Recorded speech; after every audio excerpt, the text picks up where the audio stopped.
নমস্কার বন্ধুরা, আমি সঞ্জু। আজ আবারও জিভে জল আনা ভিন্ন স্বাদের একটা রেসিপি নিয়ে হাজির হয়েছি। সন্ধ্যের পর কখনো কখনো মনে হয় আজকে আর রান্না করতে ইচ্ছে করছে না, কিন্তু রান্না তো করতেই হবে। সেই ক্ষেত্রে মনে হয় চটজলদি অথচ টেস্টি কি রান্না হতে পারে। তাহলে আজকের রেসিপিটা তোমাদের জন্য। আজ আমি তৈরি করব টেস্টি ভুনা আলুর দম। এই ভুনা আলুর দম কিন্তু রুটি, লুচি, পরোটা সকলের সঙ্গে দারুণ লাগে খেতে। ঠিক আছে, তাহলে চলো তোমরা দেখতে থাকো এই রেসিপি আমি ঠিক কি প্রসেসে করছি, আর এই রেসিপিটা করার জন্য কি উপকরণ নিয়েছি সেটাও তোমাদের একবার দেখিয়ে দিই।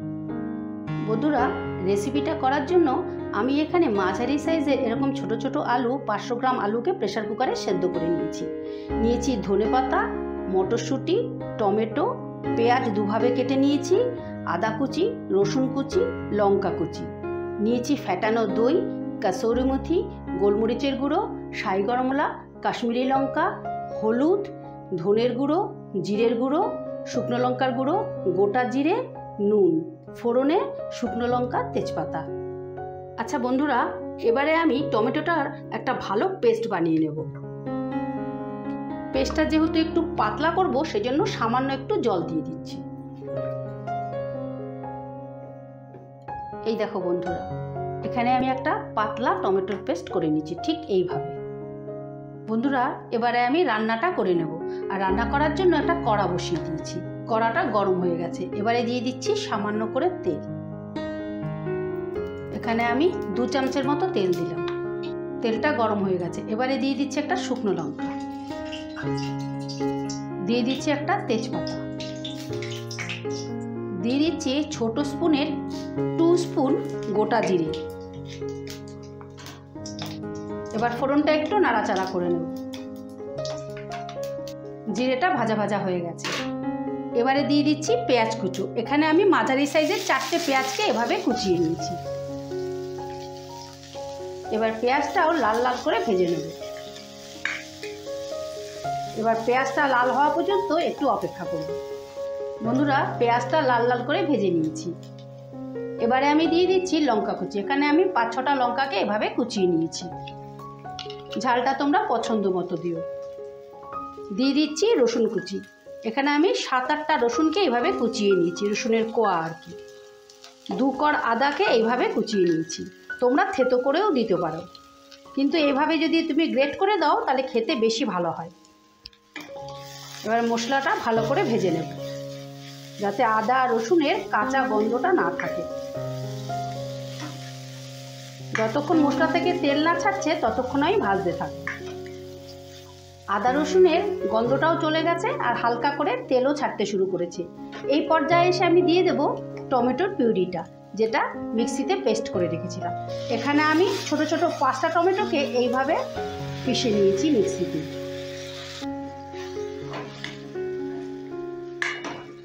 এবার এই টমেটোটা দিয়ে ভালো করে কষিয়ে নেব, যাতে টমেটোর কাঁচা গন্ধটা না থাকে।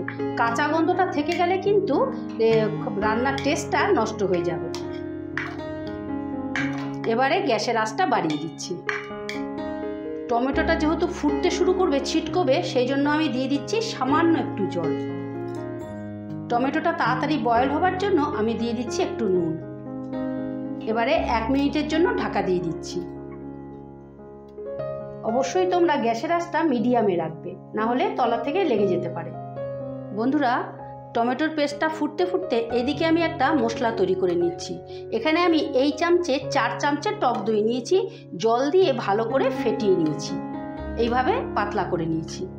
এবারে দিয়ে দিচ্ছি 1 টিস্পুন হলুদ, দিয়ে দিচ্ছি 1 টিস্পুন লঙ্কার গুঁড়ো, দিয়ে দিচ্ছি 1 টিস্পুন জিরের গুঁড়ো, 1 টিস্পুন ধনের গুঁড়ো। এবারে ভালো করে ফেটিয়ে নেব, মশলাটা মিশিয়ে নেব দইয়ের সাথে। এইভাবে দইয়ের সাথে মশলাটা মিশিয়ে নিলে কিন্তু গ্রেভিটা খেতে খুব টেস্ট হবে। এবারে দিয়ে দিচ্ছি 2 চামচে কাশ্মীরি লঙ্কা। এবারে এটাকেও ভালো করে মিশিয়ে নেব। এই দেখো, এইরকম একটা পেস্ট হবে। 1 মিনিট বাদে ঢাকাটা তুলে ফেললাম। এই দেখো, টমেটোর পেস্টটা একদম মেল্ট হয়ে গেছে। এবারে দিয়ে দিচ্ছি যে পেস্টটা তৈরি করেছিলাম মশলা, সেটা দিয়ে দিচ্ছি। বাটিটা ধুয়ে একটু জল দিয়ে দিলাম।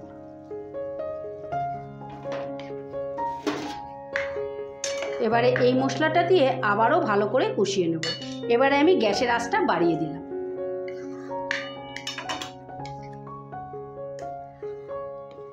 এবারে ভালো করে কষতে থাকবো, কিন্তু লক্ষ্য রাখতে হবে মশলাটা যেন তলায় লেগে না যায়, তাহলে রান্নাটা নষ্ট হয়ে যাবে।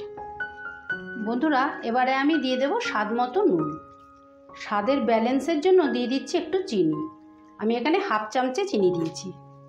দিয়ে দিচ্ছি অল্প একটু শাহি গরম মশলা। এবারে আবারও আমি ভালো করে মিশিয়ে নেব। বন্ধুরা, তোমরা কিন্তু এইভাবে তৈরি করে অবশ্যই একবার খেও। এই ভুনা আলুর দমটা খেতে কিন্তু অসাধারণ। সব কিছুর সঙ্গে এটা খেতে কিন্তু ভীষণ ভালো লাগে। আর খেয়ে যদি ভালো লেগে থাকে তাহলে আমার রেসিপিটা অবশ্যই লাইক করে দিও। আর কমেন্ট করতে যেন ভুলো না যে রেসিপিটা খেতে কীরকম টেস্টি ছিল। একবার কমেন্ট করে জানিও যে কীরকম টেস্ট ছিল, তাহলে আমি খুশি হব যে আমার বন্ধুরা খেয়ে খুব আনন্দ পেয়েছে, মজা পেয়েছে, বা তোমাদের কাজে লেগেছে। আবারও এটা 2 মিনিট কষিয়ে নেব। এই দেখো বন্ধুরা, গ্রেভিটা ফাইনালি রেডি হয়ে গেছে। ঠিক এই রকম হয়েছে। এইবারে আসল জিনিস দেওয়ার পালা, যেটার জন্য এই আলুর দমটা দ্বিগুণ টেস্টি হবে। তার জন্য বসিয়ে দিয়েছি একটা প্যান, আর প্যানে দিয়ে দিচ্ছি 1 চামচ বাটার।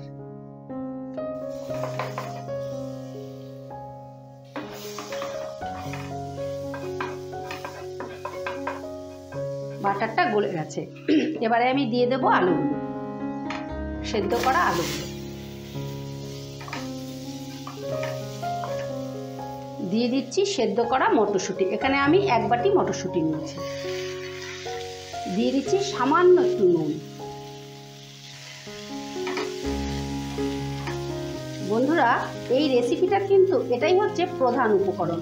এই বাটারের সঙ্গে এই আলু আর মটরশুঁটিটা ভেজে নিলে তার যে একটা বাটারি ফ্লেভার আসবে রান্নার মধ্যে, তাহলে রান্নাটা কিন্তু দারুণ টেস্টি হবে আর দারুণ একটা ফ্লেভার আসবে।